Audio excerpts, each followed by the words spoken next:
جب کسی انسان کو قرآن سمجھ میں آ جائے اور پھر وہ حق اور باطل میں فرق نہ کر سکے تو اس کا مطلب ہے اسے سمجھ ہی کچھ نہیں آئی، وگرنہ قرآن عقیدے کو بھی بتا دیتا ہے، عمل کو بھی بتا دیتا ہے، زندگی کا رخ تبدیل کر دیتا ہے کہ جتنی بھی باطل اور کجی اور ٹیڑھا پن تھا شخصیت میں اور انسان میں، ان سب کو وہ آہستہ آہستہ ہدایت کی طرف لے آتا ہے، فرق نکل جاتا ہے۔ اس لیے یہاں دیکھیے تینوں اوصاف اس کے بیان کیے ہیں، اور اسی لیے آگے بھی مختلف صورتوں میں جا کر یہ چیزیں بار بار بیان کی ہیں کہ قرآن ہدایت ہے لوگوں تمہارے لیے، فرق کرنے والی چیز ہے۔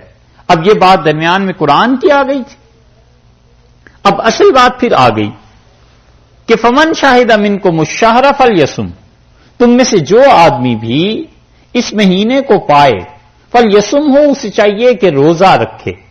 تو اس سے معلوم ہوا کہ روزہ فرض ہو گیا، روزے کا رکھنا ضروری ہو گیا۔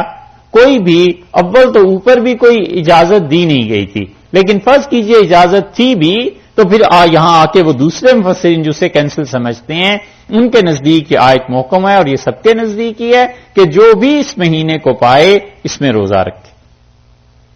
قرآن سے جو گمراہی آئی ہے نا لوگوں میں، اس کی ایک مثال یہاں بھی دیکھ لو۔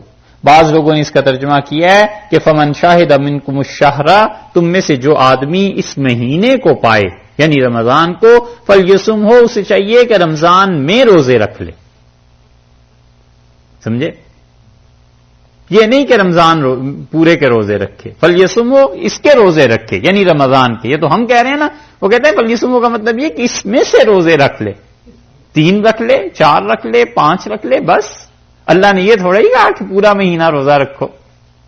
یہ ہیں گمراہیاں، ایسے آیات کو پھیرتے ہیں۔ اسی لیے اللہ نے فرمایا ہے کہ ہم قرآن کی صحیح سمجھ ان لوگوں سے چھین لیتے ہیں جو زمین میں متکبر ہوتے ہیں، مغرور ہوتے ہیں۔ تو جب تکبر آ جاتا ہے پھر یہ سوچنا کہ میں قرآن کسی سے پڑھ لوں یا تعلیم حاصل کر لوں، یہ کبر رکاوٹ بن جاتا ہے۔ پھر کہتا ہے اگر میں نے پڑھ لیا کیا کہیں گے کہ اتنا بڑا آدمی ہو کے فلاں جگہ قرآن پڑھنے جاتا تھا۔ یہ کبر ہے جو اس کو قرآن فہمی سے روکتا ہے۔ تو اب شوق تو ہوتا ہے کہ کچھ نہ کچھ پڑھنا چاہیے، پھر وہ ایسی ہی حرکتیں کرتا ہے۔ اسی لیے اللہ نے فرمایا کہ ہم اپنی آیات کی سمجھ ان لوگوں سے واپس لے لیتے ہیں، چھین لیتے ہیں جو زمین میں بغیر وجہ کے تکبر، غرور کرتے ہیں کہ وہ معاصی میں جڑ بن جاتی ہے اپنے آپ کو بڑا سمجھنا۔ تو ارشاد ہوا فمن شاہد منکم الشہر فلیصم، تم میں سے جو اس مہینے کو پائے اسے چاہیے کہ روزے رکھے۔ ومن کان مریضا، اور جو کوئی مریض ہے، اوپر بھی یہی حکم آ گیا تھا، دوبارہ حکم دے دیا تاکہ یہ کوئی نہ سمجھے کہ مریض کی رعایت منسوخ ہو گئی ہے، کہ مریضوں کے لیے بھی فلیصم، جو اس مہینے کو پائے روزہ رکھے، تو اس میں مریض بھی آ گئے نا، کہ اس مہینے میں مسافر بھی آ گئے۔ تو اگر آیت میں یہ ٹکڑا دوبارہ نہ ہوتا تو پھر یہ پہلے والا ٹکڑا فمن شاہدہ والا اوپر کی آیت کو اگر کینسل کر دیتا تو لازمی نتیجہ یہ نکلتا کہ جی اب مریض کے لیے بھی گنجائش نہیں رہی اور مسافر کے لیے بھی گنجائش نہیں رہی۔ تو اللہ تعالی نے دوبارہ کہہ دیا کہ من کان مریضن، اور جو کوئی مریض ہو او ولا سفرن، یا سفر پہ ہو، فعدۃ من ایام اخر، اسے چاہیے کہ دوسرے دنوں میں گنتی کو پورا کر دے۔ تو مریض کو مستثنا کیا ایک، اور ایک ارشاد فرمایا جو مسافر۔ تو مسافر اگر سفر میں روزہ رکھ لے، حنفی فقہا کہتے ہیں کہ وہ جو اوپر آیا نا وَأَن تَصُومُوا خَيْرٌ لَكُمْ إِن كُنتُمْ تَعْلَمُونَ، 184 نمبر آیت کا آخری ٹکڑا، کہ تم میں سے جو روزہ رکھ لے اس کے لیے بہتر ہے۔ تو وہ کہتے ہیں مسافر کے لیے روزہ اچھا ہے، گنجائش ہے اگرچہ، لیکن روزہ رکھنا اچھا ہے، اور نماز میں قصر کی گنجائش نہیں، وہ کرنی ضروری ہے۔ حنفی فقہا کے نزدیک مسافر کے لیے نماز کا حکم الگ ہے، روزے کا الگ ہے۔ وہ کہتے ہیں کہ روزے میں نماز میں قصر کرنا واجب ہے، 4 کے 2 ہی پڑے گا، 4 نہیں پڑے گا۔ اور وجہ اس کی یہ ہے کہ رسول اللہ صلی اللہ علیہ وسلم نے فرمایا سفر کے متعلق، آپ نے کہا اللہ نے یہ تم پر صدقہ کیا ہے، اللہ نے تم پر یہ خیرات کی ہے اپنے بندوں پہ کہ وہ 4 کی بجائے 2 فرض پڑھ لیا کریں۔ اور آپ نے ارشاد فرمایا رسول اللہ صلی اللہ علیہ وسلم نے کہ اللہ کی اس مہربانی کو قبول کرو۔ تو فقہا کہتے ہیں واجب ہے اس کا قبول کرنا، ضروری ہے۔ اللہ کی اس صدقے، اللہ نے جو مہربانی اور عنایت فرمائی ہے، اس کو رد کرنا بڑی سخت بات ہے. وہ کہتے ہیں اس لیے ضروری ہے نماز. رہ گیا روزہ. روزے کے متعلق یہ نص میں آ گیا, قرآن نے کہہ دیا وَأَن تَصُومُوا خَيْرٌ لَكُمْ, اگر تم روزہ رکھ لو سفر میں تمہارے لیے بہت اچھا ہے. ان کنتم تعلمون, اگر تمہیں علم ہو جائے کہ روزے کے سفر کے باوجود روزہ رکھنے پہ ہم کتنا ثواب تمہیں دیتے ہیں تو تمہارے لیے روزہ ہی اچھا ہے. ایک تو بات یہ ہو گئی. دوسرے آ گیا مریض. مریض کی ایک قسم تو وہ ہے کہ جس کو پتا ہے میں مرض سے صحت مل جائے گی تو وہ آدمی بعد میں فدیہ دینے کی بجائے بعد میں روزہ رکھے گا, روزوں کی قضا کرے گا. اور اگر انتقال ہو گیا خدا نخواستہ تو پھر جو ورثاء ہیں اس کا فدیہ ادا کریں گے. دو صورتیں. اور تیسری صورت یہ ہے کہ انتقال سے پہلے پھر اسے ہوش آ گیا کہ اب نہیں بچتا تو وہ وصیت کر جائے, اس کی وصیت پر عمل واجب ہوگا. وہ وصیت کر دے کہ میرا خیال تھا روزے رکھ لوں گا مگر اب تو صحت نظر نہیں آتی تو میرے جو روزے ہیں اس کے مطابق ہر روزے کا فدیہ ادا کر دیا جائے. فدیہ ادا کرنے کا مطلب یہ ہے کہ جتنا صدقہ فطر تھا اس کے برابر ایک روزے کی رقم دے دی جائے. اور جتنے روزے تھے مثلا 30 تھے تو ساروں کا فدیہ ایک ہی شخص کو دے دیا جائے تو بھی جائز. اور اگر سارے روزوں کا فدیہ الگ الگ لوگوں کو دیا جائے تو بھی جائز ہے. دونوں صورتیں جواز کی. تیسری صورت یہ ہے اور چوتھی صورت کہ بچے کا دودھ پلانا ہے. اور اسی طرح ایسے دن ہیں کہ اگر وہ روزہ رکھے تو بچہ جس کی پیدائش متوقع ہے اس کو نقصان پہنچ سکتا ہے. تو ان دونوں صورتوں میں خواتین بچے کی پیدائش کے بعد جب وہ پاک ہو جائیں تو ان روزوں کی قضا کرے گی. اور اگر دودھ پلانا ہے تو دودھ کے بعد بھی وہ بچوں کی قضا کرے گی اور فدیہ بھی دے سکتی ہیں. فرض کر لو ایسی صورت پیش آ گئی, وہی جو مریض کی ہے کہ انتقال ہو گیا یا ایسی صورت ہو گئی تو اس صورت میں فدیہ دیا جائے گا.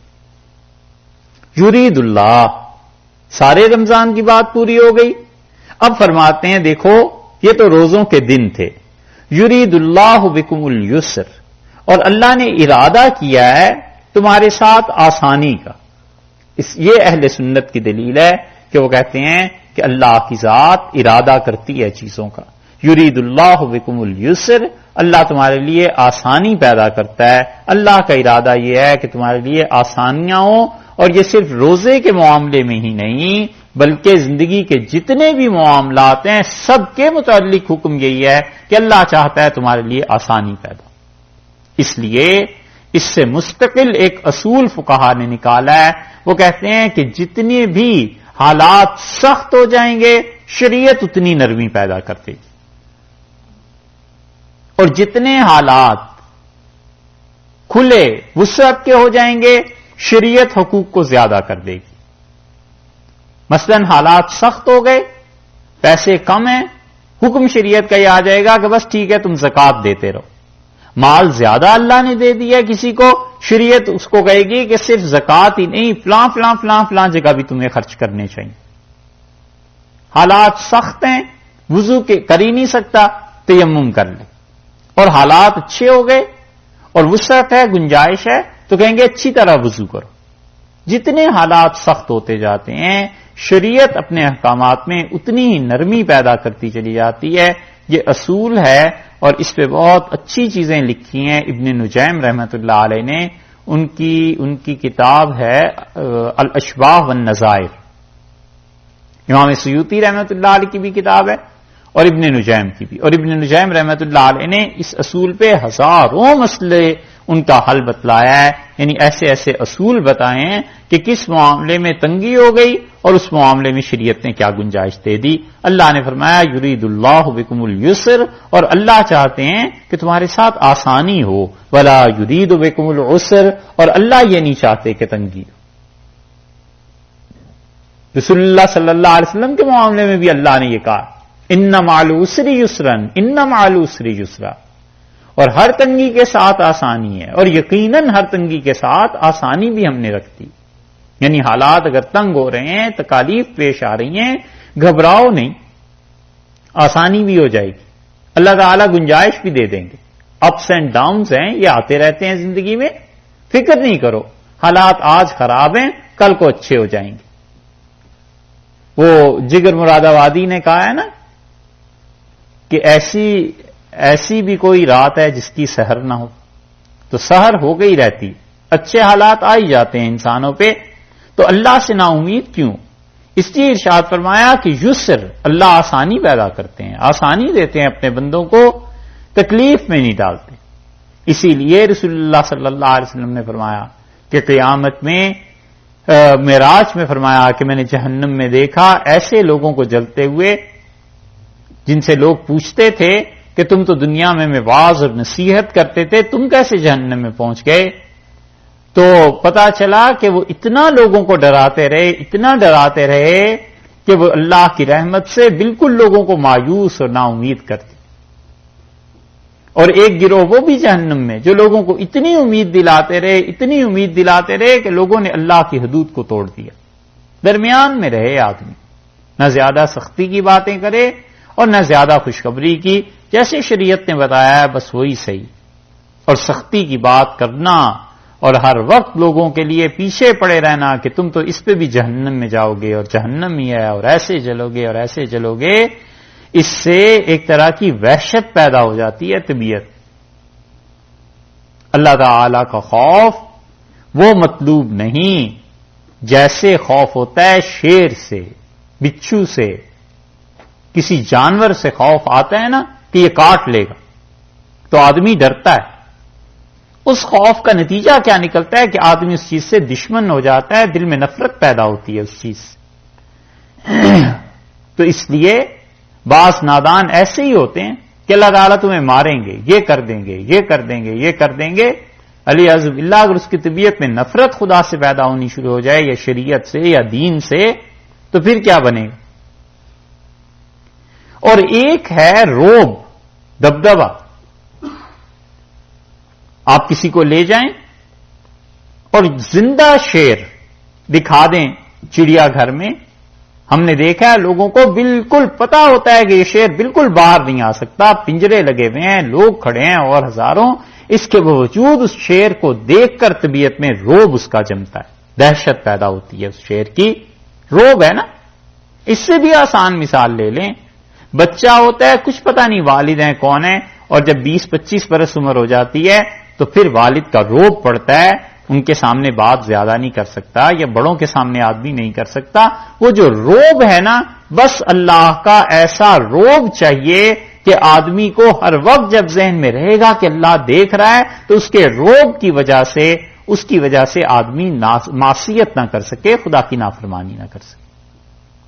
یہ مطلوب ہے، وہ پہلے والا خوف مطلوب نہیں، کیونکہ اس کے نتیجے میں جیسے والد کا روب، تو اس کے نتیجے میں ادب پیدا ہوتا ہے، احترام پیدا ہوتا ہے، آدمی کو پتا ہوتا ہے کہ انہوں نے مجھے کیا کہنا ہے، مہربان ہے مجھ پہ، لیکن ان کا ادب احترام ان کے سامنے کوئی ایسی حرکت نہیں کرتی۔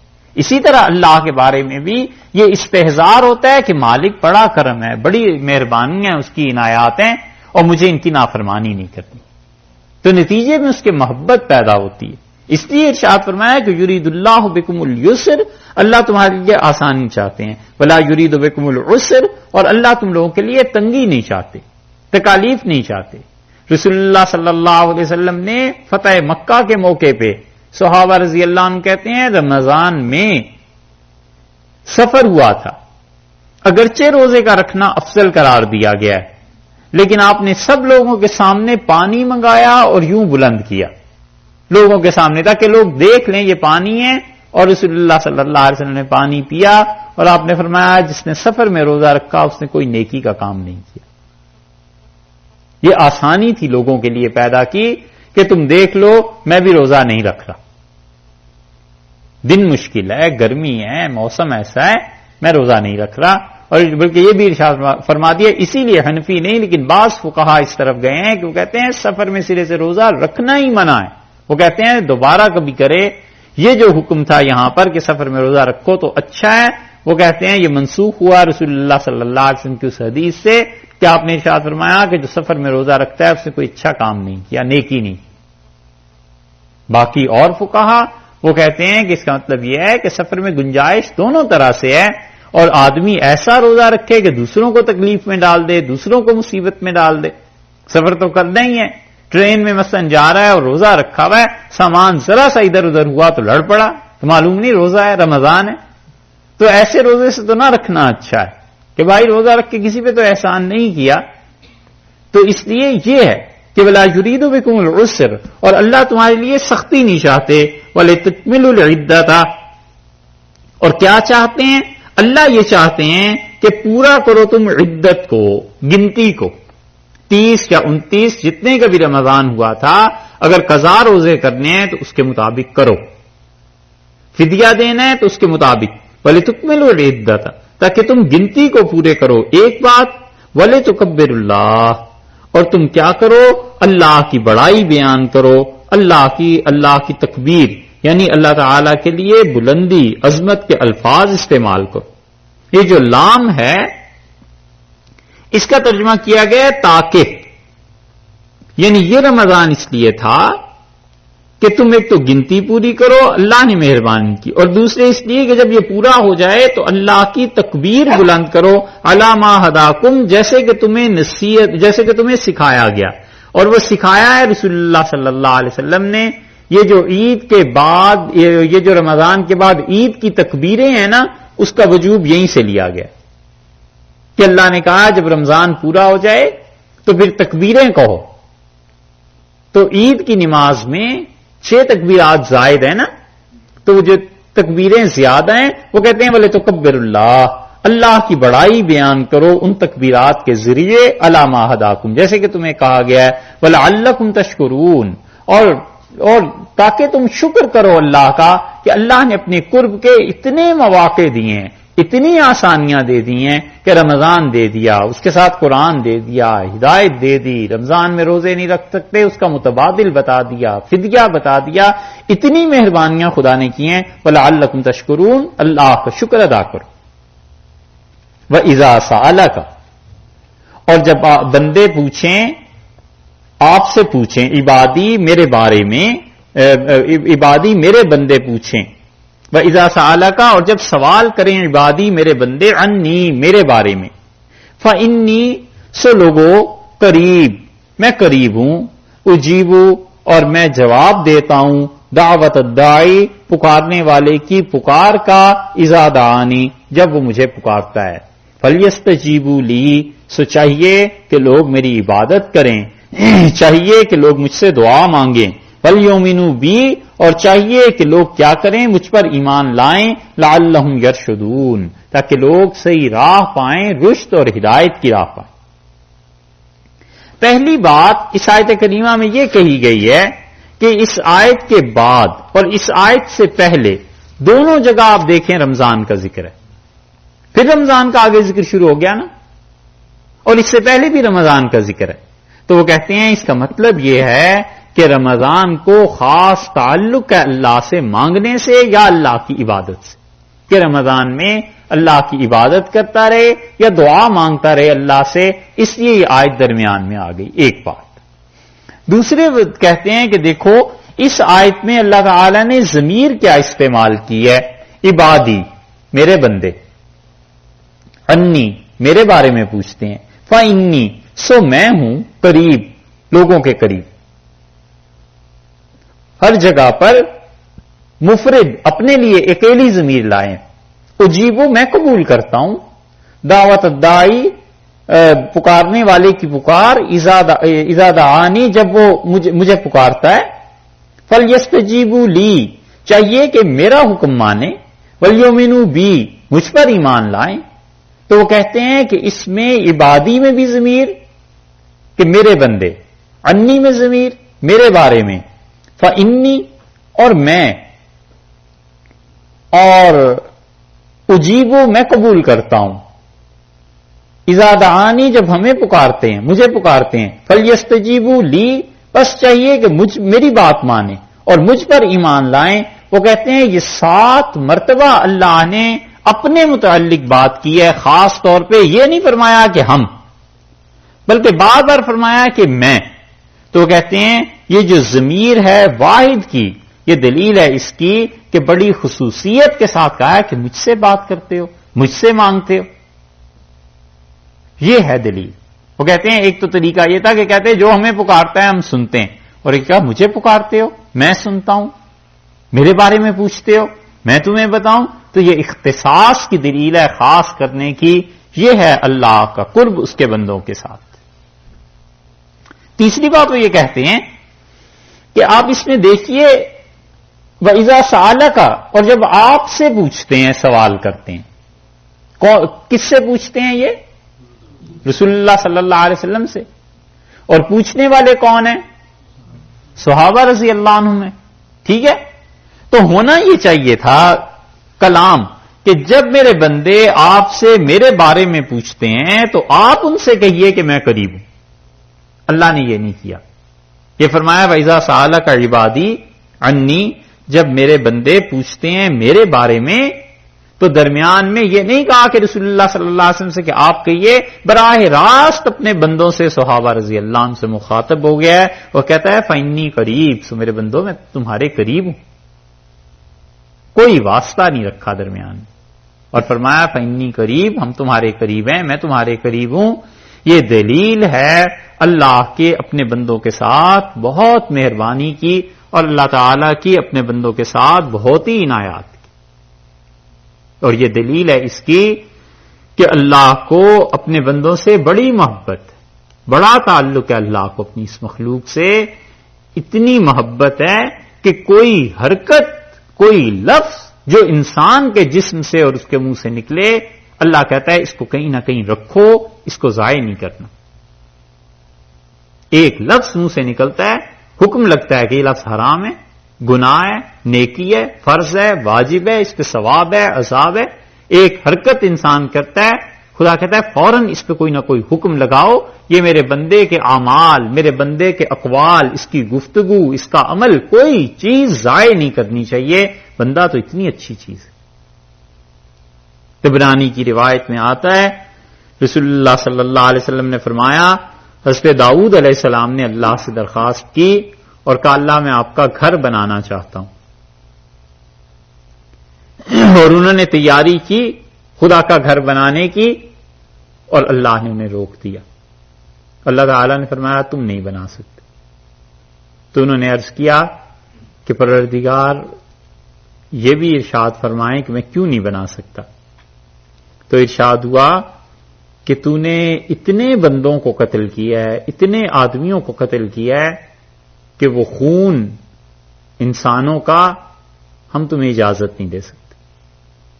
تو حضرت داؤد علیہ السلام نے عرض کیا کہ اللہ جنہیں میں نے قتل کیا ہے وہ تیرے ہی حکم سے کیا تھا، اور اللہ وہ تو کافر تھے، تو اللہ تعالی نے فرمایا تھے تو وہ کافر ہی، لیکن بندے تو میرے ہی تھے۔ اتنا تعلق ہے اللہ کو کافروں کے ساتھ، اسی لیے قرآن میں آیا ہے کہ قیامت میں ہم شیطانوں سے کہیں گے اضللتم عبادی ہؤلاء، میرے ان بندوں کو تم نے گمراہ کر دیا تھا، ہیں وہ سارے کافر اور مشرک، لیکن اللہ کہتا ہے ہم کہیں گے کہ تم نے میرے بندوں کو گمراہ کیا تھا، یہ عبدیت اور بندگی کی نسبت ٹوٹی نہیں خدا سے۔ تو حضرت داؤد علیہ السلام سے فرمایا کہ تھے تو وہ میرے ہی بندے، بغیر مثال اور تشبیہ کے، جیسے اولاد کیسی نالائق ہو اور کیسی خراب ہو، کیسی گندی ہو، لیکن ماں جو ہے اس کے دل سے پوچھو کہ جب برے سے برے بچے پہ بھی کوئی مصیبت تکلیف آتی ہے تو کہتی ہے تو میرے ہی بیٹا، ہے تو میری ہی بیٹی، کیا ہوا اگر ایسے حالات ہو۔ اللہ کو اتنا تعلق ہے اپنے بندوں سے۔ حضرت داؤد علیہ السلام نے پھر درخواست کی کہ اچھا میں نہیں بنا سکتا تو میرے بیٹے کے لیے اجازت ہو، ارشاد فرمایا تمہارے بیٹے کو یہ توفیق دیں گے، اور پھر حضرت سلیمان علیہ الصلوۃ والسلام نے وہ بلڈنگ بنائی، ہیکل سلیمانی۔ اس لیے اللہ کی مخلوق سے اللہ ہی کے لیے محبت کرنی چاہیے۔ یہ نفرتیں ہم لوگ کرتے ہیں اپنے ذاتی مقاصد اور کیا کیا چیزیں، اور کفر اور اسلام کے جھگڑے اور کیا کیا چیزیں کھڑی کر کے اللہ کی یہ مخلوق محبت ہی کے قابل ہے، پیار سے نرمی سے جو کام ہو جاتے ہیں سختی سے نہیں ہوتے، جب تک کہ وہ خود اس بات کو نہ ثابت کر دے کہ میں ڈیزرو کرتا ہوں کہ مجھے جوتے ہی مارو، وگرنہ میں نہیں ٹھیک ہو سکتا۔ وگرنہ عام حالات اس میں لوگوں کے ساتھ اچھا ہی رویہ رکھنا چاہیے۔ اس لیے یہاں پر فرمایا میرے بندے میرے بارے میں آپ سے پوچھتے ہیں، سوال کرتے ہیں، لُکُوْ فَإِنِّي قریب، ہم تو قریب ہیں. اجیب دعوت الداعی، اور ہم پکارنے والے کی پکار سنتے ہیں. دعوت کا جو لفظ ہے اس کے دو ترجمے کیے گئے. ایک ترجمہ تو یہ کیا گیا ہے کہ جو ہم سے دعا مانگتا ہے ہم اس کی دعا کو سنتے ہیں. اذا دعانی، جب وہ مجھ سے دعا مانگے. اور یہ قبولیت کی دلیل ہے کہ اللہ لوگوں کی سنتا ہے. اور ایک ترجمہ یہ کیا گیا ہے کہ جو ہماری عبادت کرتا ہے ہم اس کی عبادت کو سنتے ہیں، قبول کرتے ہیں. اذا دعانی، جب وہ ہمیں پکارتا ہے. فلیستجیبوا لی، چاہیے کہ لوگ مجھی سے مانگے، میری بات مانیں، مجھ پر ایمان لائیں. اس لیے کہ طاقت میری ہے، قدرت میری ہے. ولیؤمنوا بی، اور انہیں چاہیے کہ میری بات کو، مجھ پر ایمان لائیں، میری بات کو تسلیم کریں. لعلہم یرشدون، تاکہ انہیں ہدایت ملے، رشد کی راہ ان کے لیے کھل جائے. مجھ سے مانگنا چاہیے، مجھے پکارنا چاہیے. اسی بات کو، اللہ کی قدرت کو، اس کے علم کو اور بندوں کی عاجزی کو 20ویں پارے کے بالکل آغاز میں اللہ نے کچھ تفصیل سے بیان کیا ہے. وہ آیات آپ دیکھیے، وہاں سے پتا چلتا ہے کہ اللہ کو مانگنا، اللہ تعالی سے مانگنا کتنی بڑی چیز ہے. 20ویں پارے کی بالکل پہلی آیت ہے نا، اس میں آپ دیکھیں اللہ تعالی نے مسلسل لوگوں سے کیا بات ارشاد فرمائی.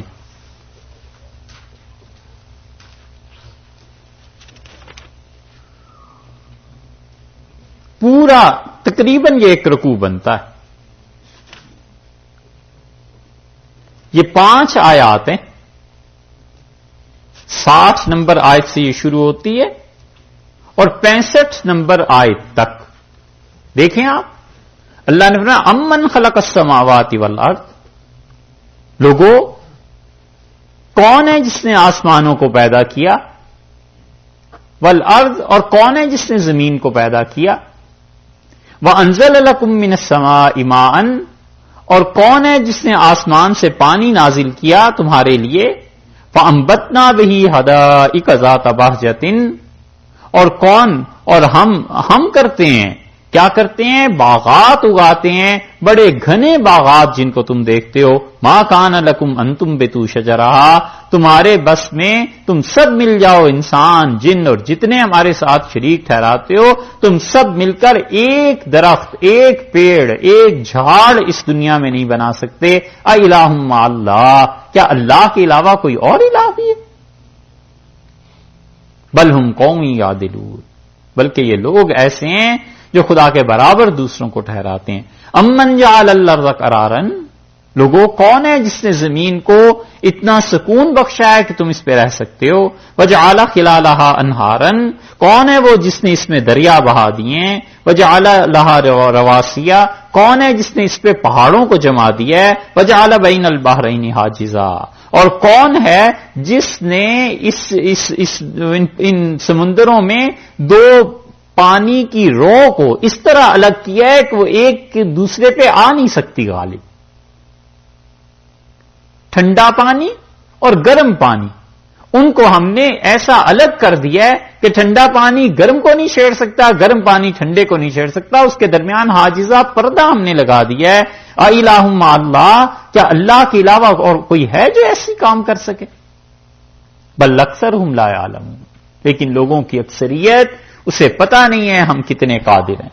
امن یجیب المضطر اذا دعاہ، کون ہے جو اپنے بندے کی اس وقت سنتا ہے جب وہ اسے پکارتا ہے.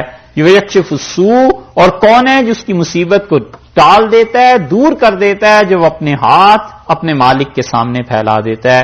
وَيَجْعَلُكُمْ خُلَفَاءَ الْأَرْضِ، اور کون ہے جس نے تمہیں زمین میں خلیفہ بنا دیا، یعنی وہی ذات ہے جس نے بنایا ہے.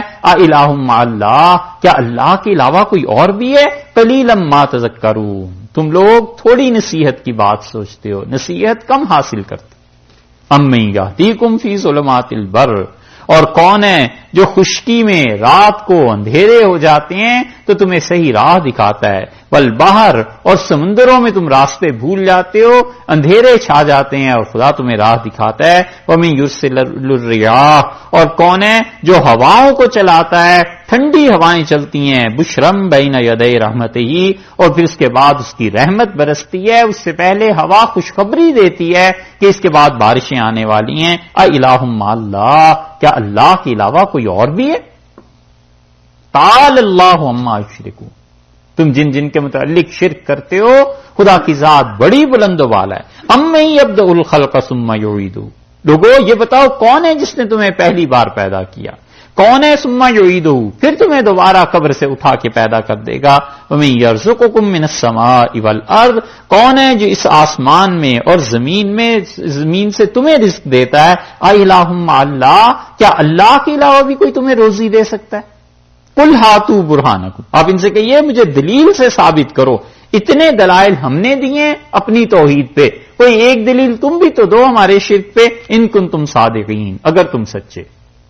یہ ساری چیزیں ہمارے قبضے اور اختیار میں، اور رہ گیا علم، قل لا یعلم من فی السماوات والارض الغیب الا اللہ، اور ان سے کہیے کہ آسمانوں میں اور زمین میں جو غیب ہے، جو چیزیں چھپی ہوئی ہیں، اللہ کے علاوہ کوئی نہیں جانتا۔ تو جب علم بھی میرا کامل ہے، قدرت بھی میری کامل ہے، تم کدھر بہک رہے ہو؟ وما یشعرون ایان یبعثون، اور جن کی تم عبادت کرتے ہو انہیں تو خود پتا نہیں ہے کہ وہ قبروں سے کب اٹھا کر کھڑے کر دیے جائیں۔ یہ ہے اللہ نے دیکھا ہے اپنی قدرت کے لیے کتنے دلائل قائم کیے، اور اپنے علم کو آخری آیت میں لا کے بتلایا ہے کہ تم لوگ جن کی عبادت کرتے ہو انہیں تو پتا نہیں کہ قبروں سے کب اٹھنا ہے، قیامت کا کیا پتا ہے کسی کو کب آنی ہے؟ کوئی دلیل لاؤ، ایک دلیل کوئی بھی نہیں۔ اسی لیے یہاں ارشاد ہوا ہے کہ ہم اپنے بندوں کی سنتے ہیں، میں اپنے بندے کی سنتا ہوں، سو چاہیے کہ مجھے مانے، مجھ پر ایمان لائیں تاکہ یہ صحیح راہ پر قائم رہے۔ اس کے بعد پھر آگے رمضان کی بات شروع ہو رہی ہے، تھوڑی دیر ٹھہریے پھر انشاءاللہ اس کو کرتے ہیں۔ رمضان کے متعلق بات چل رہی تھی، اور اب دیکھیے اللہ تعالی نے یہاں رمضان کے متعلق دوبارہ بات شروع کر دی۔ پہلے رمضان کی بات ہوئی، پھر دعا کی بات ہوئی کہ اللہ کے ہاں اس کی دعا قبول ہوگی، اور پھر رمضان کی بات شروع کر دی۔ تو اس کا مطلب یہ ہے کہ رمضان کو دو چیزوں سے خاص تعلق ہے، یا تو اللہ کے مانگنے سے، اور دوسری چیز یہ کہ عبادت سے۔ یہ آیت کریمہ جو ہے 187 نمبر آیت، اللہ تعالی نے اس میں ارشاد فرمایا کہ احل لکم لیلۃ الصیام، اور اللہ تعالی نے مباح قرار دیا، جائز قرار دیا رمضان کی راتوں میں، صیام کی راتوں میں، الرفث تمہارا جانا، الی نسائکم اپنی بیویوں کے پاس، ہن لباس لکم وہ تمہاری بیویاں تمہارے لیے لباس ہیں، وانتم اور تم لوگ لباس لہن ان کے لیے لباس ہو، علم اللہ اللہ نے جان لیا، انکم کہ تم لوگ تھے، تم تھے، تختانون اس بات کا ارادہ کرتے، خیانت کا، انفسکم اپنی جانوں کے لیے، فتاب علیکم سو اللہ نے مہربانی فرمائی تم پر، وعفا عنکم اور اللہ نے اس حکم کو اٹھا لیا۔ فالآن سو اب باشروہن تم رمضان کی راتوں میں بھی ان کے پاس جا سکتے ہو، وابتغوا اور ان سے چاہو، ما کتب اللہ لکم جو چیز اللہ نے تمہارے نصیب میں لکھی ہے، وکلوا اور کھاؤ، واشربوا اور پیو، حتی یتبین لکم الخیط الابیض یہاں تک کہ تمہارے لیے واضح ہو جائے سفید دھاگا، من الخیط الاسود اس دھاگے سے جو سیاہ ہے، من الفجر فجر کے وقت میں، ثم اتموا الصیام اور پھر اپنے روزوں کو پورا کرو، الی اللیل رات تک، ولا تباشروہن اور تم اپنی بیویوں سے تعلق کو قائم نہ کرنا، وانتم عاکفون جبکہ تم اعتکاف میں ہو، فی المساجد مسجدوں میں، تل کا اور اب تک یہ جتنے حکم ہم نے بیان کیے ہیں، حدود اللہ یہ اللہ نے حد متعین کر دی ہے، فلا تقربوها سو اللہ کی حد توڑنے کے قریب نہ جانا، کذالک یبین اللہ اور اسی طرح اللہ تعالی واضح فرماتا ہے آیات ہی اپنے احکامات کو، للناس لوگوں کے لیے، لعلہم یتقون تاکہ لوگ بچتے رہیں، متقی رہیں، باز آئیں۔ اس آیت کریمہ کے بارے میں پہلی بات تو یہ ہے کہ یہ نازل کس کے بارے میں ہوئی، رمضان میں ابتدا میں روزہ صرف دن کا ہی نہیں رات کا بھی ہوتا تھا. ٹھیک معلوم ہے یا اس کی تشریح کریں؟ اچھا، ہوتا یہ تھا، حکم یہ تھا شریعت کا کہ ایک آدمی نے صبح روزہ رکھا، شام کو افطار کر لیا، اور شام کو افطار کرنے کے بعد سونے سے پہلے پہلے جتنا بھی وقفہ ہے بس یہ ہے اس کی افطاری کا. جب وہ سو گیا یا کھانا کھا کے پیٹ اس کا بھر گیا، فارغ ہو گیا، تو اب اس کے بعد صبح تک پھر اس کا روزہ شروع ہو گیا. تو شام کو افطاری کا وقفہ، کھانے کا وقفہ تھا، بس اس کے علاوہ کچھ نہیں تھا. اور حضرت قیس رضی اللہ عنہ کے متعلق آتا ہے کہ انہیں یہ دقت پیش آئی کہ وہ رمضان میں آئے گھر افطاری میں، اور انہوں نے اپنی اہلیہ سے کہا کہ کھانا پکا دو، جو بھی چیز پکانی ہوگی، اور لیٹ گئے، سو گئے.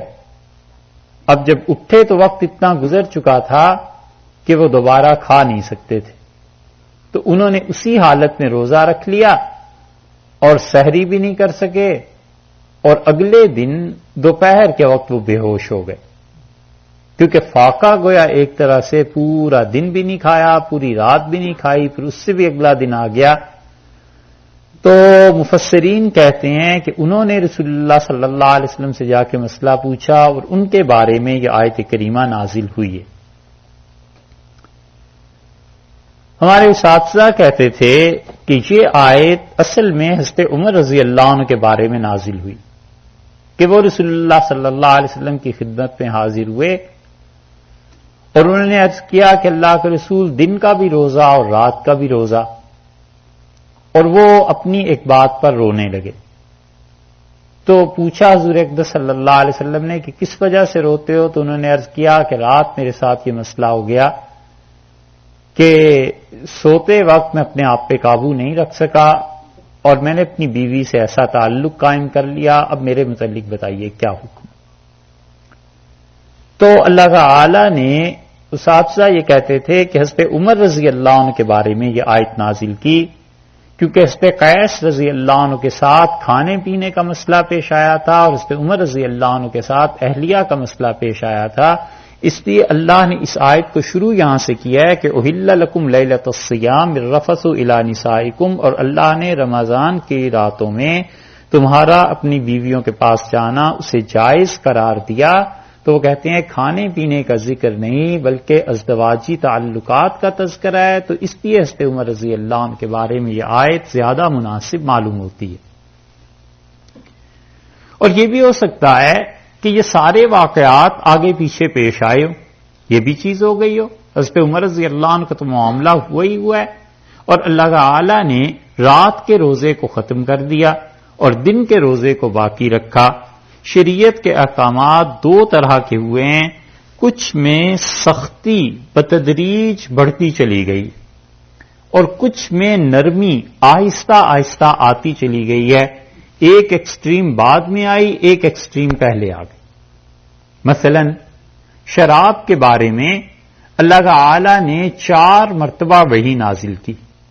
ایک مرتبہ سورہ نحل میں مکی صورت میں ہی بتا دیا کہ شراب اس سے لوگ لیتے ہیں اور اس سے نشہ پیدا ہوتا ہے، تو وہ گویا ایک طرح کا اشارہ تھا کہ نشے کی چیزیں کچھ اچھی نہیں ہوتی. اور 3 آیات تو جو 3 مرتبہ مانتے ہیں وہ تو صراحتاً اللہ تعالی نے فرما دیا کہ دیکھو خمر اور میسر اور یہ چیزیں، ابھی ایک آیت آتی ہے شاید کل پرسوں آ جائے، تو وہ ابتدائی آیت نازل ہو گئی. پھر اس کے بعد تھوڑا سا اسے کہا کہ اور بڑھا دیا. پہلے کہا اس میں کوئی جو نفع بھی ہے اس کا نقصان زیادہ ہے، اور پھر اس کے بعد تھوڑا سا اور بڑھا کے کہا کہ اچھا جب تم اللہ کا ذکر اور نماز اور عبادت میں ہو، نشے کی حالت میں نہیں ہونا چاہیے. اور پھر آخری سٹیج پر لے گئے کہ اسے بالکل حرام کر دیا، پہلے کچھ پھر کچھ پھر کچھ پھر کچھ، چوتھی درجے پہ جا کے اسے حرام کیا. یہ ہے شریعت کے وہ احکامات کا معاملہ کہ تدریجاً ان میں پابندیاں لگائی گئیں. اور کبھی ایسے بھی ہوا ہے کہ جو اینڈ تھا، بالکل آخری چیز تھی، اسے پہلے بیان کر دیا اور پھر تدریجاً اللہ اسے کم کرتے رہے ہیں. روزے کا معاملہ یہی تھا کہ بالکل ایکسٹریم پہ کہا کہ دن کو بھی روزہ، رات کو بھی روزہ، اور پھر اسے آہستہ آہستہ کم کر کے رات کے روزے کو ختم کر دیا اور دن کے روزے کو اللہ نے اس چیز میں باقی رکھا۔ تو اس لیے ارشاد یہاں پر فرمایا ہے کہ دیکھو تمہارے لیے جائز قرار دیا گیا، اور حضرت عمر رضی اللہ عنہ کی فضیلت اس سے بھی ثابت ہوتی ہے کہ اگرچہ ایک بات ان سے ہوئی لیکن ان کی وجہ سے اللہ نے پوری امت کے لیے یہ سہولت دے دی، اور جتنے بھی مسلمان آنے والے تھے ان سب کے لیے اللہ نے یہ حکم نازل کر دیا۔ حضرت عمر رضی اللہ عنہ کی وجہ سے متعدد مرتبہ ایسے ہوا ہے، اور دوسری حضرت عائشہ رضی اللہ عنہا ہیں جن کی وجہ سے متعدد مرتبہ ایسے ہوا ہے کہ احکامات مزید نرم ہوتے چلے گئے اور اللہ تعالی نے ان کی کسی بات کے بعد ایسی چیزیں نازل فرما دی۔ ارشاد یہ فرمایا کہ اللہ تعالی نے لیلۃ الصیام، رمضان کی راتوں میں یہ بات درست قرار دی۔ اس سے چونکہ ایک خاص واقعہ ہوا نا، اس لیے اس کی طرف اشارہ ہے، وگرنہ رمضان کی راتوں کے علاوہ بھی جو سال میں راتیں آتی ہیں ان میں بھی ظاہر ہے کہ ازدواجی تعلقات جائز۔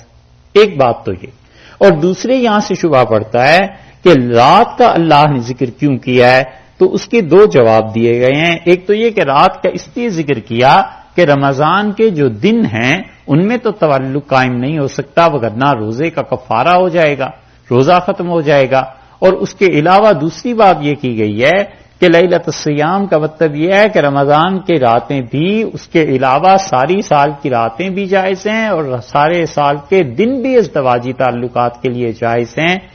اور رات کا تذکرہ چونکہ حضرت عمر رضی اللہ عنہ کو معاملہ ہوا تھا اس وجہ سے کہا، وگرنہ تعلقات جو ازدواجی اعتبار سے ہیں وہ دن ہوں یا رات ہوں سب برابر ہیں، کوئی شریعت نے ممانعت نہیں کی۔ رمضان میں اس لیے کہ روزہ اس کے لیے رکاوٹ بن جاتا ہے، روزہ اس کے لیے مانع ہے۔ الرفث الی نسائکم، رفث کا مطلب یہ ہے کہ ان ایسے تعلقات کے لیے بات کرنا، کوئی بھی بات جو جنس سے متعلق ہو عرب اسے کہتے ہیں رفث، اور اگر اس کے ساتھ صلہ اس کا آ جائے الا سے، ایک تو ہے نا الرفث اکیلا لفظ آ جائے تو مراد باتیں کرنا، اور الا جب آ جائے تو اس کا مطلب ہے کہ رفث الی نسائکم، تمہارا اپنی بیویوں سے باتیں کرنا، یعنی عملاً ایسے کرنا۔ یہ الا کا لفظ خود اس معانی کو پیدا کر رہا ہے، اس لیے کہ آج انشاءاللہ آپ دیکھیں گے آگے بھی چل کر یہ لفظ آ رہا ہے، اور وہاں پر الا نہیں ہے تو وہاں پہ صرف گفتگو ہی مراد ہے، عملاً نہیں، کہ اللہ نے وہاں پہ گفتگو تک سے منع کر دیا۔ اور یہاں رفث کے بعد جو الا آیا ہے اس کا مطلب یہ ہے کہ ایسے تعلقات ازدواجی زندگی کے اللہ نے رمضان کی راتوں میں اسے جائز قرار دیا ہے۔ ہن لباس لکم، تمہاری بیویاں تمہارے لیے لباس ہیں، وانتم لباس لہن، اور تم اپنی بیویوں کے لیے لباس ہو۔ مطلب یہ ہے کہ اگر اپنی بیوی کے معائب بیان کرو گے، دیکھیے قرآن نے کتنی اچھی تشبیہ دی ہے کہ تم لوگوں میں جا کر اپنی بیوی کے معائب بیان کرو گے تو کچھ نہیں اپنا ہی لباس اتار رہے، اور بیوی جا کر لوگوں میں شوہر کی برائیاں بیان کرے گی تو وہ اپنا ہی لباس اتار رہی ہے اور تو کچھ نہیں کر رہی۔ اس لیے منع کیا ہے۔ رسول اللہ صلی اللہ علیہ وسلم نے فرمایا تمہاری بیوی میں اگر کوئی بات غلط ہے تو تم اس چیز پہ بھی نظر کرو کہ اس میں کوئی اچھائی بھی ہے، اور آپ نے فرمایا تم اس کی جس بات سے تنگ آ جاؤ تو تم سوچتے رہو کہ اس میں اللہ نے اچھائیاں بھی رکھی ہیں، خوبیاں بھی رکھی ہیں، اور تم ان چیزوں کو ترجیح دو۔ حضرت عائشہ رضی اللہ عنہا کہتی ہیں کہ رسول اللہ صلی اللہ علیہ وسلم حضرت خدیجہ رضی اللہ عنہا کا تذکرہ برابر کرتے رہے اپنی ساری عمر، ساری زندگی میں، اور مجھ سے ارشاد فرمایا کہ کان لی منہا ولدن، تمہیں پتہ نہیں میری اولاد بھی تھی خدیجہ رضی اللہ عنہا سے، یعنی اولاد کا ہونا حضرت خدیجہ رضی اللہ عنہا سے یہ ان کے لیے بڑے شرف کی بات تھی۔ رسول اللہ صلی اللہ علیہ وسلم نے ان کے لیے یہ ارشاد فرمایا، اور اسی طرح اتنا زیادہ نرمی کا اتنا تعلق تھا، ہمارے ہاں لوگوں میں بہت بے اعتدالی آ گئی ہے، علیہ باللہ، ایسے جاہل اور گمراہ لوگ ہیں جو کہتے ہیں کہ ہمارے والد کہتے تھے بیوی تو پاؤں کا جوتا ہے جب چاہو تبدیل کر لو۔ ایسے گمراہ بھی ہیں، سنا ہے یہ محاورہ ہے نا، کہتے ہیں لوگ، اور انہیں پتہ نہیں اللہ نے کہا تم ایک دوسرے کا لباس ہو. رسول اللہ صلی اللہ علیہ وسلم جتنا اپنی بیویوں کی رعایت کرتے تھے، ہمارے زمانے میں اگر کوئی آدمی اتنی رعایت کرنے لگے تو بڑی مصیبت میں پڑ جائے. لوگ تو سب سے پہلے اسے کہیں کہ زن مرید ہو گیا، بیوی کا مرید ہو گیا. جتنی رسول اللہ صلی اللہ علیہ وسلم اپنی بیویوں کے ساتھ شفقت اور نرمی فرماتے تھے، اتنا اب ہمارے مسلمان معاشروں میں تصور نہیں رہا. حدیث میں آیا ہے کہ رسول اللہ صلی اللہ علیہ وسلم کے ہاں اتنی نرمی تھی، اتنی زیادہ. حضرت صفیہ رضی اللہ عنہ کہتی ہیں مجھے اونٹ پر سوار ہونا تھا اور کوئی چیز نہیں تھی جس میں اپنا پاؤں رکھ سکوں، تو رسول اللہ صلی اللہ علیہ وسلم نیچے بیٹھ گئے اور مجھے اشارہ فرمایا اور میں نے آپ کی ران پہ پاؤں رکھا اور پھر میں اونٹ پر جا کے بیٹھی. اب کوئی اپنی بیوی کے لیے ایسے کر لے، فرض کر لو پجیرو لے لی، بڑی گاڑی لے لی ہیں، اور کوئی بیٹھ جائے ایسے کہ آپ اسے کا پاؤں رکھ کے پھر بیٹھ جائیے آرام سے اور دیکھ لیں ان کی ساس صاحبہ، تو پھر کیا ہو. خیر، اور دوسری طرف بھی ایسی ہے کہ شوہر وہ ساری زندگی محنت، محبت، تعلق، یہ چیزیں وہاں بھی ناشکری ہوتی ہے عورتوں میں بھی، تو اعتدال رہا نہیں. اور رسول اللہ صلی اللہ علیہ وسلم تم میں سے سب سے اچھے لوگ وہ ہیں جو اپنی بیویوں کے لیے اچھے ہیں. وَأَنَا خَيْرُكُمْ لِأَهْلِي، اور تم دیکھ لو میں اپنی بیویوں کے لیے بہت اچھا ہوں. اتنی زیادہ احادیث اس معاملے میں آئی ہیں کہ اگر وقت ہوتا تو اس کو بیان کرتے. آگے خواتین کے معاملے آ رہے ہیں، وہاں بھی متعدد مواقع ایسے آئیں گے. اور رسول اللہ صلی اللہ علیہ وسلم کو حتیٰ کہ طلاق دینی تھی تو پوچھا کہ میں آپ کو طلاق دے دوں، انہوں نے کہا نہیں طلاق نہ دے، تو رسول اللہ صلی اللہ علیہ وسلم نے نہیں دی. حضرت زینب رضی اللہ عنہ کا معاملہ تھا. زینب نام کی 2 خواتین رسول اللہ صلی اللہ علیہ وسلم کی بیویاں تھیں، اور ایک تو بہت بوڑھی ہو گئی تھی، عمر بہت ہو گئی تھی. تو رسول اللہ صلی اللہ علیہ وسلم نے فرمایا تم چاہتی ہو میں تمہیں طلاق دے دوں؟ ان کا نہیں، میں یہ نہیں چاہتی، اور چاہتی یہ ہوں کہ قیامت میں اللہ تعالیٰ آپ کی بیویوں میں سے مجھے بھی اٹھائے. باقی جو میرے پاس آنے کی رات ہے یا باری ہے میری، وہ آپ عائشہ رضی اللہ عنہا کے ہاں چلے جایا کریں، میرے لیے آپ کا آنا نہ آنا کوئی اس کی ایسی ضرورت نہیں. تو رسول اللہ صلی اللہ علیہ وسلم عصر کے بعد ان کا حال پوچھنے چلے جاتے تھے، مگر وہ جو باری انہوں نے اپنی حضرت عائشہ رضی اللہ عنہا کو دے دی تھی وہ ایسی. حدیث میں آیا ہے کہ رسول اللہ صلی اللہ علیہ وسلم کی ایک اہلیہ کھڑی تھی اور بخار ہو گیا، اور انہوں نے کہا کہ میری زندگی آپ کو لگ جائے اور آپ کو بخار نہ ہو. تو لوگوں نے دیکھا کسی نے، تو رسول اللہ صلی اللہ علیہ وسلم یہ سچ کہتی ہے، اسے مجھ سے ایسی محبت. اور شوہر اگر کھڑے ہوئے مزاج کا ہو تو 2-4 اور بھی سنا دے کہ اب تمہیں یاد آیا ہے مجھ پہ فدا ہونا اور قربان ہونا، اور ایسے ہو گیا اور ویسے ہو گیا، اور ہماری دوا کی فکر نہیں ہے اور کچھ سوچتی نہیں، خیال نہیں کرتی. کتنی باتیں کہی جا سکتی ہیں، مگر رسول اللہ صلی اللہ علیہ وسلم کا رویہ ایسا نہیں تھا. تربیت کے لیے، تعلیم کے لیے کوئی بات ارشاد فرمائی ہے، وہ بالکل ایک الگ چیپٹر ہے کہ تعلیم میں ڈانٹ کی، ڈپٹ کی، ان چیزوں کی ضرورت آتی ہے پیش، وگرنہ عمومی مزاج بہت لوگوں کے ساتھ اچھا رہا ہے، اور خاص طور پہ گھر والوں کے ساتھ. پورے سال کا خرچہ رسول اللہ صلی اللہ علیہ وسلم ایک دن انہیں دے دیتے تھے. پورے سال میں جو خرچہ تھا وہ ایک دن دے دیتے تھے کہ یہ آپ کے سارے سال کا خرچہ ہے. اور اب کسی شوہر کے پاس چاہے اتنے پیسے ہوں بھی اور پتا ہو کہ سال میں ایک مہینے میں $2,000 یہ خرچ کر لیتی ہیں اور 24,000 ایک دن میں پکڑا دے کہ جی رکھیے سارے سال کا، اول تو اتنا دل چلو ہو بھی جائے، مگر وہ جو اوپر بیٹھے ہوئے ہیں نا سارے، پتا چلے کہ $25,000 بیوی کو ایک دن میں دے دیے سارے سال کا خرچہ، پھر دیکھو کیا ہوتا. یہ ہمارے ہاں معاشرتی چیزیں ایسی ہو گئی ہیں، اور وہ بھی اللہ کی بندیاں ایسی تھیں کہ سارے سال کا خرچہ شام تک وہ سب غریبوں کو دے دیتی تھیں، تقسیم کر دیتی تھیں، اور اللہ پہ بھروسہ اور توکل تھا. اسی لیے 3 مہینے کے فاقے بھی آ جاتے تھے، سوائے کھجوروں کے کچھ نہیں ہوتا تھا. مگر رسول اللہ صلی اللہ علیہ وسلم کا اپنا رویہ ایسے تھا. ایک بات یاد آئی ہے، لطیفہ، یعنی لطیف بات ہے، سنائیں. حضرت مغیرہ رضی اللہ عنہ صحابی تھے، بڑے اکابر صحابہ رضی اللہ عنہ میں بھی ان کا شمار ہوتا ہے، اور یہ ساری زندگی ان کے ساتھ رہا کہ بیویاں 4 رہنی چاہیے. ایک کا انتقال ہو گیا تو انہوں نے کہیں پیغام بھجوایا. لوگ ان چیزوں کے متعلق سمجھتے ہیں کہ یہ شاید اسلام سے، ان چیزوں سے باہر کی باتیں ہیں. ایسے نہیں، اسلام نے ان چیزوں کے بارے میں بھی پوری تعلیم دی ہے. عبداللہ ابن مسعود رضی اللہ عنہ جیسا متقی انسان، وہ کہتے تھے کہ اگر مجھے پتا چل جائے کہ کل صبح میرا انتقال ہو جانا ہے، میں نے مرنا ہے، تو آج کی جو رات ہے نا، میں اسے بھی بیوی کے بغیر پسند نہیں کرتا. فرماتے تھے اپنے نفس پہ ڈر لگتا ہے کسی گناہ میں نہ پڑ جاؤ. ایسے اللہ کے اچھے بندے تھے. یہ انسانی زندگی ہے ساری. تو حضرت مغیرہ رضی اللہ عنہ کی اہلیہ کا انتقال ہو گیا، دوسری جگہ نکاح کرنا تھا، تو انہوں نے پیغام بھجوایا. لڑکی کے گھر والوں نے کہا حضرت آپ کی جو عزت، شرف، منزلت اور قدر ہے ہم نہ نہیں کرتے، لیکن اس لڑکی کے لیے ایک اور لڑکے نے پیغام بھجوایا جو آپ سے کم عمر ہے، تو اب آپ پہ چھوڑ دیتے ہیں، جو آپ فیصلہ کریں گے انصاف کے مطابق ہوگا. آپ صحابی ہیں آخر رضی اللہ عنہ، تو جو بھی فرما دیں. انہوں نے کہا اس طرح کرو، مجھ پہ فیصلہ چھوڑنے کی بجائے اس لڑکی سے ہی فیصلہ کرا لو. ان کا حضرت وہ کیسے فیصلہ کرے؟ تو انہوں نے کہا پوچھ لو.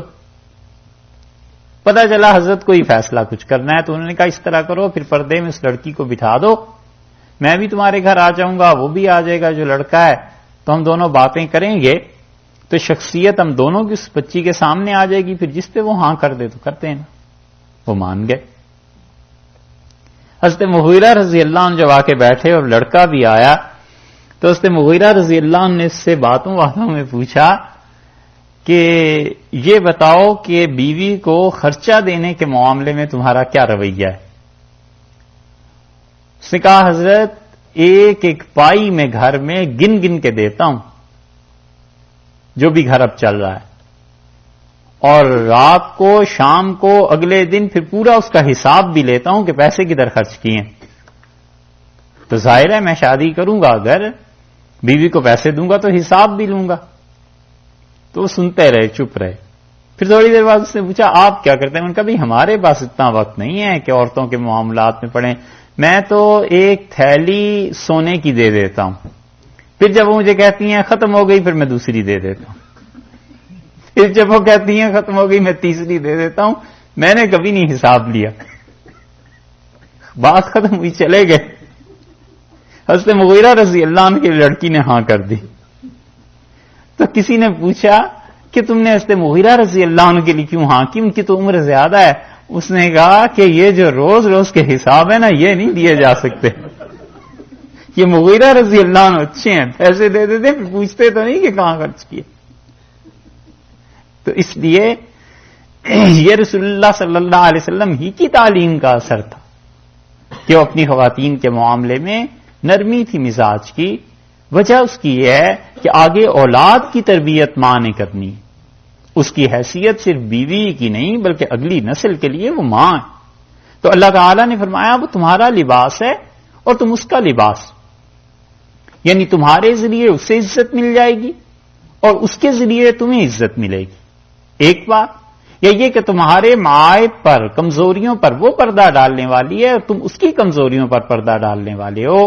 اگر تم ایک دوسرے کی کمزوریاں اور یہ چیزیں بیان کرو گے تو تم گویا اپنی کمزوریاں بیان کر رہے ہو. ایسے نہ کرو. علم اللہ نے جان لیا، یعنی اللہ تعالی کے علم میں ہے کہ انکم کنتم تختانون، کہ تم لوگ ارادہ کرتے تھے خیانت کا اپنی جانوں کے لیے.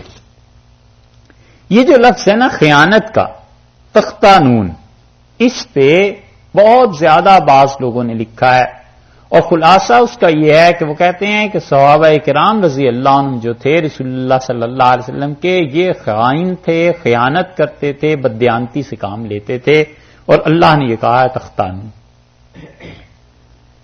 دیکھو بھائی، پہلی بات تو یہ ہے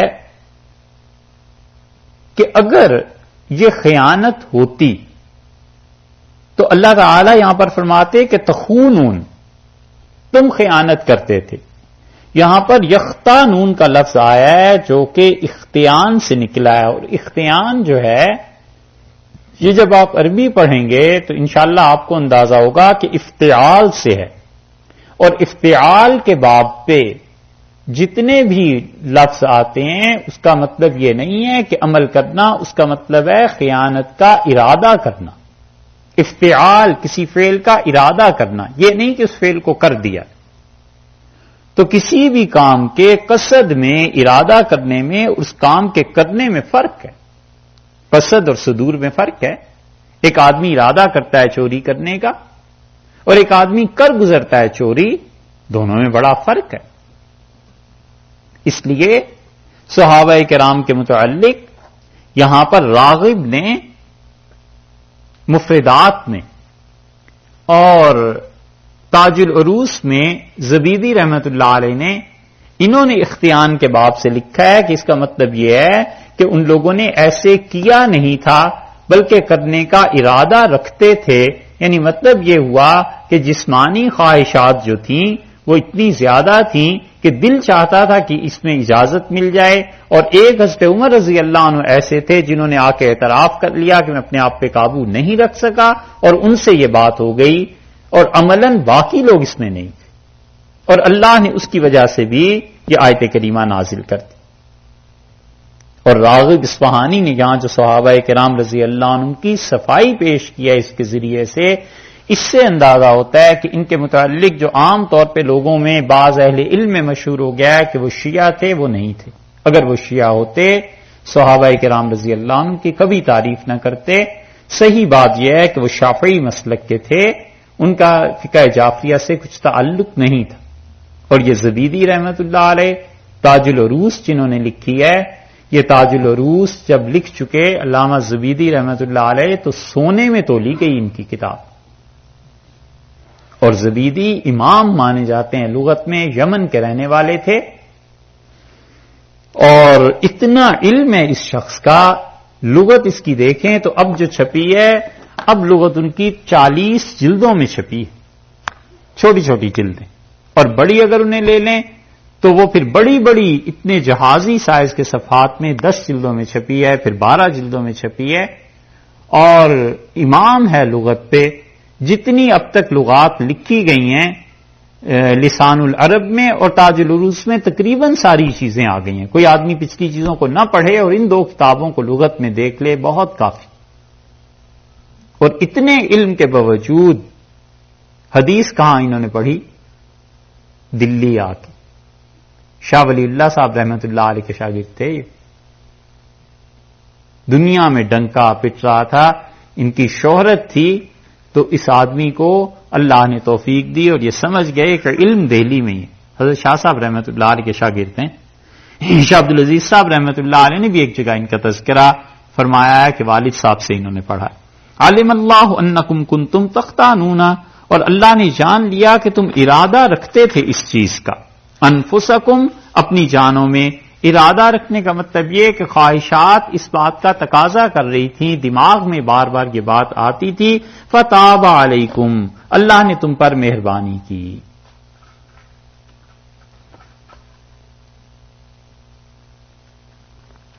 ان ساری باتوں کے جواب میں جتنا کچھ یہاں اہل تشریح نے لکھا ہے، ہم 2 باتیں کہتے ہیں. ہم کہتے ہیں جب اللہ نے آگے چل کر کہہ دیا کہ فتاب علیکم، اللہ نے مہربانی کی، وعفا عنکم، اس حکم کو اٹھا لیا، تمہاری معافی ہو گئی. تو جب کسی غلطی کی، خطا کی معافی ہو جائے تو پھر اس پہ کسی کو تہمت لگانا اور الزام دینا، کیا یہ شریعت کے مطابق؟ جب اللہ نے کہہ دیا کہ ایک چیز میں نے ختم کر دی، معاف کر دی، تو بات ختم ہو گئی، تو پاک ہو گئے. حضرت عمر رضی اللہ عنہ کے لیے یہ جو لفظ آ گئے کہ اللہ نے تم پر مہربانی کی اور اس حکم کو اٹھا لیا، تم سے جو ہوا ہم نے مہربانی کر دی، ختم ہو گئی بات، اور تمہاری وجہ سے پوری امت کو سہولت دے دی، تو اب کیا اعتراض کا موقع ہے؟ ایک. اور دوسری بات وہ ہے جو حضرت عبداللہ ابن عمر رضی اللہ عنہ کو پیش آئی تھی. ایک آدمی ان کے پاس آیا اور اس نے کہا عبداللہ ابن عمر رضی اللہ عنہ سے، وہ آدمی مخالف تھا حضرت عثمان رضی اللہ عنہ کا، اور اس نے کہا کہ عبداللہ آپ جانتے ہیں کہ آپ کو معلوم ہے کہ بدر میں عثمان شریک نہیں تھے؟ انہوں نے کہا مجھے معلوم ہے۔ پھر اس نے کہا عثمان ان لوگوں میں سے تھے رضی اللہ عنہ جو احد میں رسول اللہ صلی اللہ علیہ وسلم کے ساتھ جم کر کھڑے نہیں ہوئے تھے؟ انہوں نے کہا یہ بھی معلوم۔ اس نے کہا عثمان رضی اللہ عنہ ان لوگوں میں سے تھے جو گئے تھے حدیبیہ میں اور مکہ مکرمہ گئے تھے، عمرہ کر لیا تھا اور رسول اللہ صلی اللہ علیہ وسلم کو چھوڑ گئے تھے۔ انہوں نے کہا یہ بھی معلوم۔ اس نے کہا اس کے باوجود آپ عثمان کی حمایت کرتے ہیں؟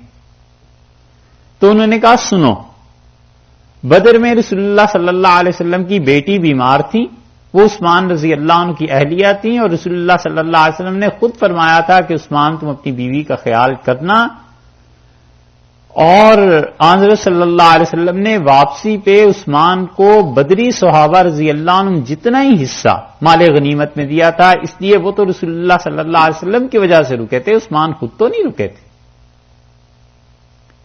اور دوسری بات تم نے کہی ہے کہ احد میں وہ رسول اللہ صلی اللہ علیہ وسلم کے ساتھ کھڑے نہیں ہوئے، تو اللہ نے قرآن میں کہا کہ وَلَقَدْ عَفَا اللَّهُ عَنْهُمْ، اللہ نے ان سب کو معاف کر دیا، اور تم اس آدمی کو اب بھی نہیں بخشتے جسے اللہ نے بخش دیا۔ اور تیسری بات عمرے کی، تو عثمان رضی اللہ عنہ گئے تھے اور ہم نے رسول اللہ صلی اللہ علیہ وسلم سے کہا تھا کہ عثمان چلے گئے ہیں اور مکہ میں عمرہ کر رہے ہوں گے اور ہم یہاں حدیبیہ میں بیٹھے ہیں، تو رسول اللہ صلی اللہ علیہ وسلم کو اتنا اعتماد تھا ان پہ کہ آپ نے فرمایا یہ نہیں ہو سکتا کہ عثمان میرے بغیر عمرہ کر لیں۔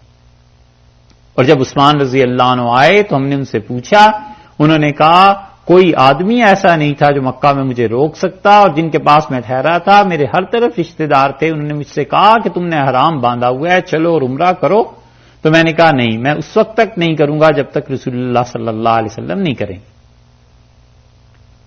اور انہی کی وجہ سے رسول اللہ صلی اللہ علیہ وسلم نے بیعت لی تھی موت پہ کہ ہم عثمان کے خون کا بدلہ لے کے ہی جائیں گے اگر وہ شہید ہو گیا۔ اور پھر رسول اللہ صلی اللہ علیہ وسلم نے ہمیں اپنا دایاں ہاتھ دکھایا تھا اور فرمایا تھا کہ یہ ہاتھ کس کا ہے؟ ہم نے کہا آپ کا، آپ نے کہا نہیں یہ عثمان کا ہاتھ۔ اور پھر آپ نے اپنا بایاں ہاتھ دکھایا اور فرمایا یہ کس کا ہے؟ ہم نے کہا آپ کا، تو آپ نے فرمایا ہاں یہ میرا ہاتھ ہے، اور آپ نے اپنے دائیں دستے مبارک کو بائیں پہ رکھا اور آپ نے فرمایا یہ دیکھو عثمان نے میری بیعت کر لی۔ اور اللہ نے جو وحی نازل کی ہے کہ اس درخت کے نیچے جتنے لوگوں نے میری بیعت کی اللہ ان سے خوش ہوا ہے، میں چاہتا ہوں عثمان بھی ان لوگوں میں شامل ہو جائے۔ تو انہوں نے کہا کہ رسول اللہ صلی اللہ علیہ وسلم کا رویہ تو عثمان کے متعلق یہ تھا اور تم مجھے کہتے ہو، یہ تو تمہارے سوال کا جواب ہے۔ اور انہوں نے کہا اس سے اگلی بات بھی لیتے جاؤ، اٹھو یہاں سے۔ اور انہوں نے کہا کہ حضرت صلی اللہ علیہ وسلم نے مجھ سے فرمایا، ہم لوگوں سے کہا تھا کہ وَإِذَا رَأَيْتُمُ الَّذِينَ يَسُبُّونَ أَصْحَابِي، اور جب تم ان لوگوں کو دیکھو جو میرے صحابہ رضی اللہ عنہ پہ زبان دراز کرتے ہیں، تنقید کرتے ہیں، تو تم کہنا لعنت اللہ علی شرکم، خدا تمہارے اس فعل پہ، اس حرکت پہ خدا کی لعنت پڑے، کتنے گناہ کا کام۔ تو کہنے لگے یہ میری طرف سے لے جاؤ، چلو یہاں سے۔ یہ ہے اللہ نے جب کہہ دیا فتاب علیکم وعفا عنکم، اللہ نے مہربانی کی، اللہ نے اس حکم کو اٹھا لیا، تو اب کس کا موقع ہے کہ یہ کہے کہ صحابہ رضی اللہ عنہ ایسے کرتے تھے یا نہیں کرتے تھے؟ فالآن، سو اب جب حکم اٹھ گیا، اب تم باشروہن، اپنی بیویوں سے ازدواجی تعلقات رمضان کی راتوں میں بھی قائم کرو، یعنی یہ مباح ہو گیا، پہلے منع تھا اب اجازت دے دی گئی۔ جیسے کھانا ہے پینا ہے ایسے ہی ازدواجی تعلقات بھی ہیں، اور شریعت نے اس کے متعلق مستقل احکامات دیے ہیں کہ کیا کیا چیزیں ہیں۔ وابتغوا، اور چاہو، ما کتب اللہ لکم، جو کچھ اللہ نے تمہارے نصیب میں لکھا ہے تمہاری بیویوں سے، یعنی اولاد کو چاہو کہ اولاد ہونی چاہیے۔ اس سے معلوم ہوتا ہے کہ کوئی آدمی اگر اولاد کی تمنا کرے کہ اس انسان کے لیے درست ہے، اور اگر اس کی نیت بھی یہ ہو کہ اللہ تعالیٰ اس عمل کے نتیجے میں مجھے اولاد دے، یہ بھی درست ہے۔ اللہ نے فرمایا اپنی اولاد کو چاہو جو کچھ کہ اللہ نے تمہارے لیے رکھا۔ اولاد سے محبت، تعلق، یہ شریعت نے سکھایا ہے۔ حضرت عثمان رضی اللہ عنہ کے یہاں جب کوئی بچہ پیدا ہوتا تھا تو اس بچے کو منگا کے کپڑوں میں اسے سونگتے تھے اپنے بچے کو، تو کسی نے کہا امیر المومنین آپ اپنے بچے کو سونگتے کیوں ہیں؟ حضرت عثمان رضی اللہ عنہ سے پوچھا تو انہوں نے کہا میں چاہتا ہوں کہ میری اولاد کی محبت میرے دل میں سما جائے اور یہ اس کی خوشبو میں اچھی طرح سونگ لوں اور پھر اسے جب کوئی تکلیف پہنچے گی نا تو میری روح کو بھی اس سے تکلیف پہنچے گی. ایک فطری چیز ہے. بہت سے لوگوں کے ساتھ ایسے ہوتا ہے کہ ان کے اعزاء اقارب بیٹا بیٹی کسی کو تکلیف پہنچے تو انہیں محسوس ہوتا ہے کہ کوئی نہ کوئی گڑبڑ ہے, کوئی نہ کوئی بات ایسی ہو گئی ہے. قدرتی چیز ہے ایسے. یہ محبت اور تعلقات اللہ نے اسی لیے رکھے. ما کتب اللہ لکم, اللہ نے جو کچھ بھی تمہارے نصیب میں رکھا ہے اس کے لیے اس کو چاہو. وکلوا واشربوا, اور کھاؤ اور پیو, حتیٰ یہاں تک کہ یتبین لکم, رات میں پھر یہ بات ظاہر ہو جائے. رات کا حکم چل رہا ہے تو فرمایا حتیٰ یتبین لکم, یہاں تک کہ تمہیں پتا چل جائے الخیط الابیض, سفید دھاری, من الخیط الاسود, سیاہ دھاری سے. سیاہی ہوتی ہے رات کی, تو ایک سفیدی وہ قائم ہوتی ہے جو طولن ہوتی ہے, شمالن جنوبن ہوتی ہے, یعنی انسان کے سر کے اوپر ہوتی ہے اور وہ کناروں پر نہیں پھیلتی بلکہ بیچوں بیچ آسمان کے ہوتی ہے. یہ کہلاتی ہے صبح صادق, صبح کاذب. اور صبح کاذب یہ جھوٹی صبح جو ہوتی ہے ایسے لگتا ہے جسے دن چڑھنے والا, اس کا کوئی اعتبار نہیں. اور ایک سفیدی وہ ہے جو آسمان کے کناروں پر پھیلتی ہے. اور یہ جو نماز کی کیسٹس ہیں اس میں جہاں نماز کے اوقات پر ہم نے بحث کی ہے وہاں کافی تفصیل سے بیان کر دیا ہے کہ ان کا فرق کیا ہے. تو وہ جو سفیدی پھیلنا شروع ہوتی ہے آسمان کے کناروں پہ, پھر وہ بڑھتی ہی چلی جاتی ہے, ختم نہیں ہوتی.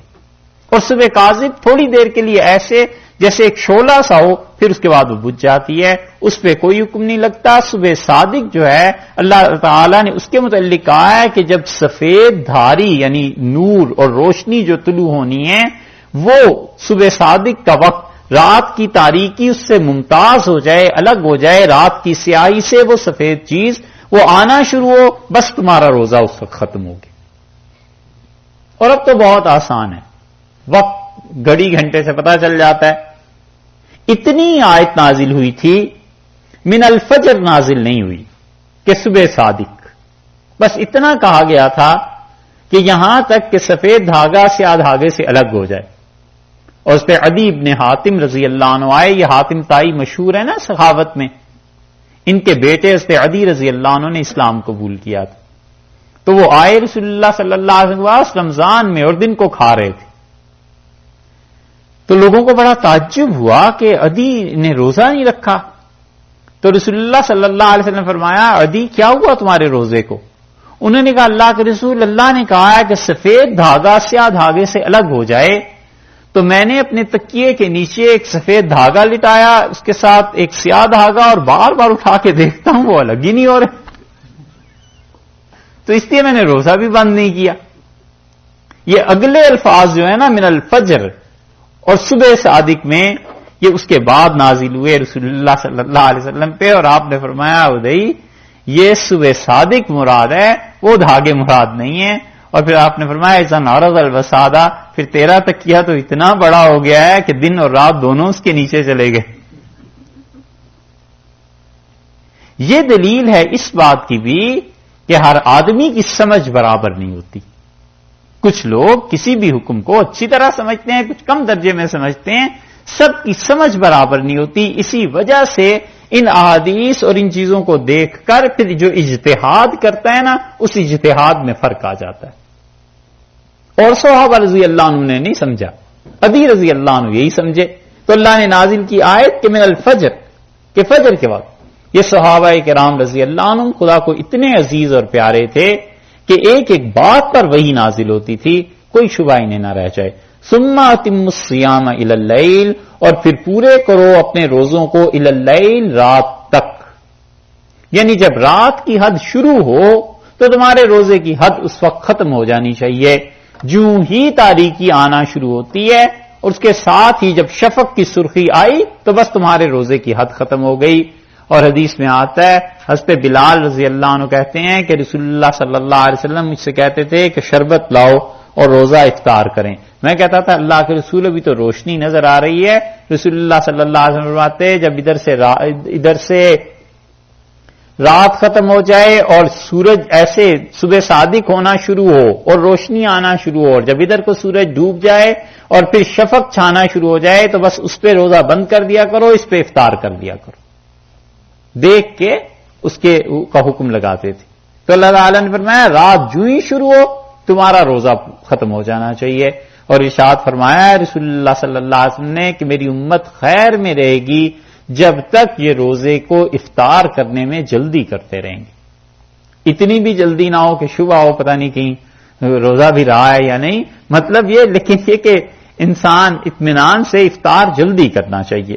اور صحابہ رضی اللہ عنہ سحری رسول اللہ صلی اللہ علیہ وسلم نے فرمایا یہ برکت کا کھانا ہے. ارشاد یہ ہے کہ دیر تک کھاتے رہو.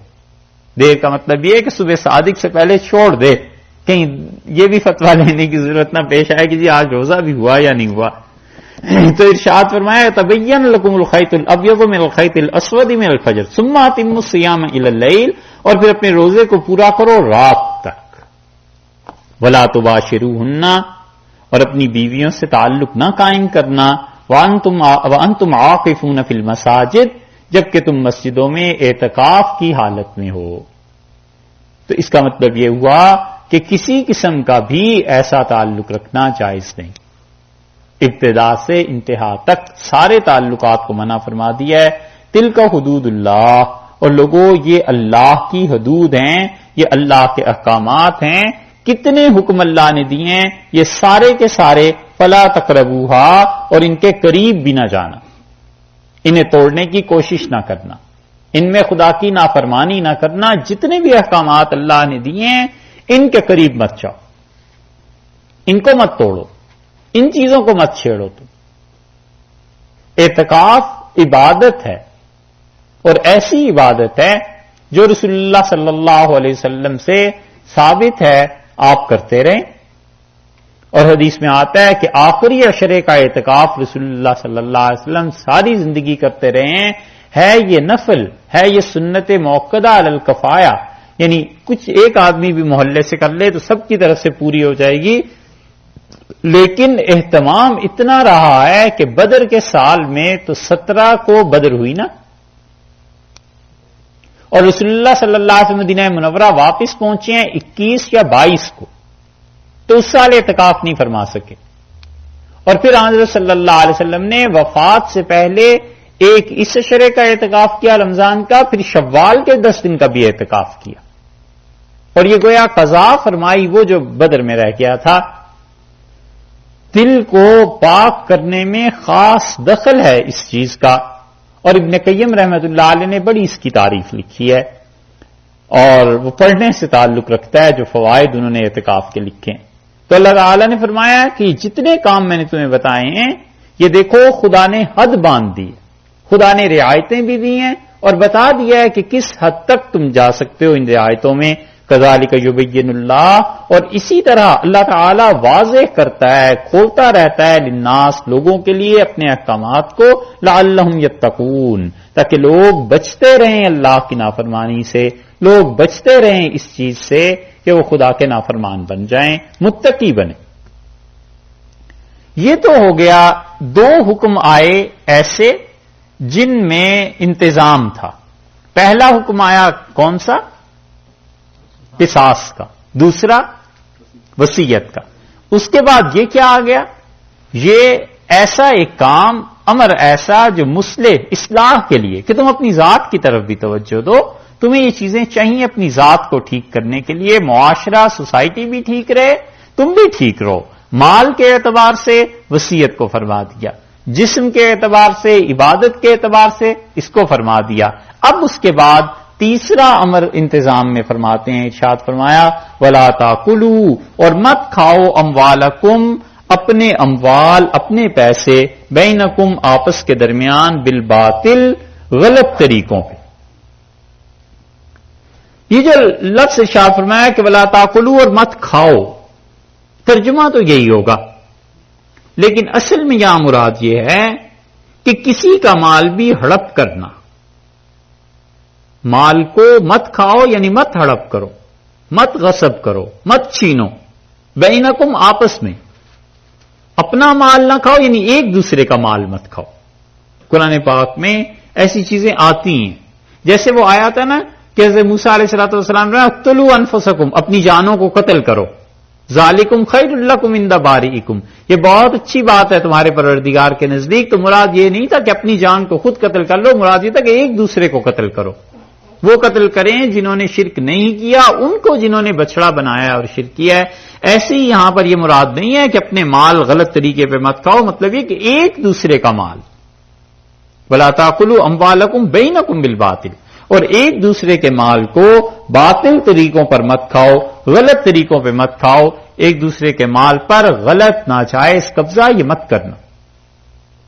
وَتُدْلُوا، اور تم اسے بناؤ،